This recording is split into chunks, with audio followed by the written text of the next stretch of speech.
పిటిషన్పై తెలంగాణ హైకోర్టులో విచారణ జరిగింది. పిటిషన్ను విచారించిన హైకోర్టు తదుపరి విచారణ సోమవారానికి వాయిదా వేసింది.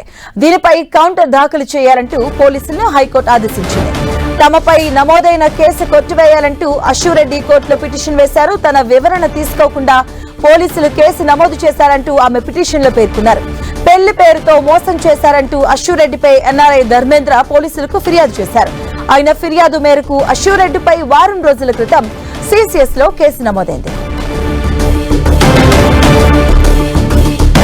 ఇదే అంశానికి సంబంధించిన పూర్తి డీటెయిల్స్ మా కరెస్పాండెంట్ కిరణ్ అందిస్తారు. కిరణ్, మధుని ప్రేమించి పెళ్లి చేసుకుంటూ ఎన్ఆర్ఐని మోసం చేసిన నటి అశ్వరెడ్డి కేసుకు సంబంధించి కూడా హైకోర్టులో ఈ రోజు విచారణ జరిగింది. ఇటు సిసిఎస్ లో ఆమె మీద నమోదైన కేసును కొట్టేయాలంటూ కూడా ఆమె నిన్న హైకోర్టును ఆశ్రయించారు. ఇక ఈ కేసుకు సంబంధించి ఈ రోజు విచారణ తర్వాత కూడా తదుపరి విచారణ సోమవారానికి వాయిదా వేసింది. ఇక ఈ కేసుకు సంబంధించి సిసిఎస్ పోలీసులు కౌంటర్ దాఖలు చేయాలంటూ కూడా హైకోర్టు ఆదేశాలు జారీ చేసింది. ఇక ఓవైపు నిన్న హైకోర్టును ఆశ్రయించిన నేపథ్యంలో అటు ధర్మేంద్రతో ఆమె డీల్ కుదుర్చుకుంటూ అతడి వద్ద వసూలు చేసిన డబ్బులకు సంబంధించి కూడా దశల వారీగా ఇస్తానంటూ వీడియో వైరల్ అయిన విషయం ప్రజల్లోకి వచ్చిన నేపథ్యంలో ప్రస్తుతానికైతే ఇటు ఈ అంశానికి సంబంధించి ధర్మేంద్ర కుటుంబ సభ్యులు ఇచ్చిన ఫిర్యాదు మేరకు సిసిఎస్ పోలీసులు కూడా కేసు దర్యాప్తును ముమ్మరం చేస్తున్న వేళ కూడా తాజాగా ఆమె హైకోర్టును ఆశ్రయించడం, అటు విచారణ సోమవారం వాయిదా వేయడం, కౌంటర్ దాఖలు చేసిన నేపథ్యంలో దీనికి సంబంధించి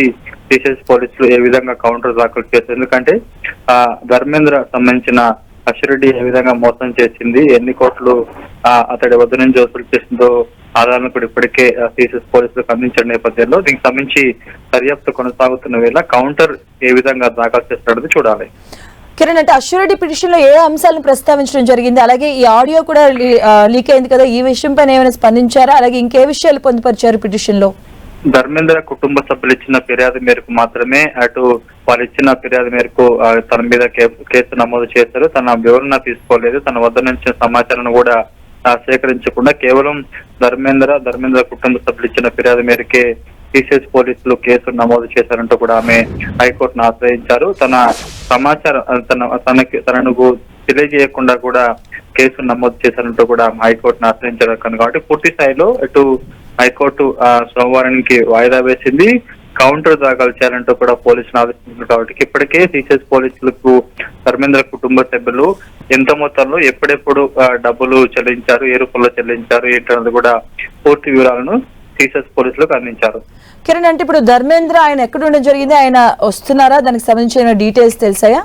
ప్రస్తుతానికి అయితే ఆయన విదేశాల్లో ఉంటున్నాడు. ఆమెతో ప్రేమ ఆయన సాగించడం, ఆ తర్వాత డబ్బులు వసూలు చేయడం, ఆమె మొహం చాటడంతో కూడా తిరిగి ఆయన విదేశాలకు వెళ్ళిపోయాడు. ఆ తర్వాత నుంచి కూడా అటు ఆయన ఆదేశాలు ఆశ్రయించినట్టుగా చెప్పుకోవాలి. Right, thank you Kiran.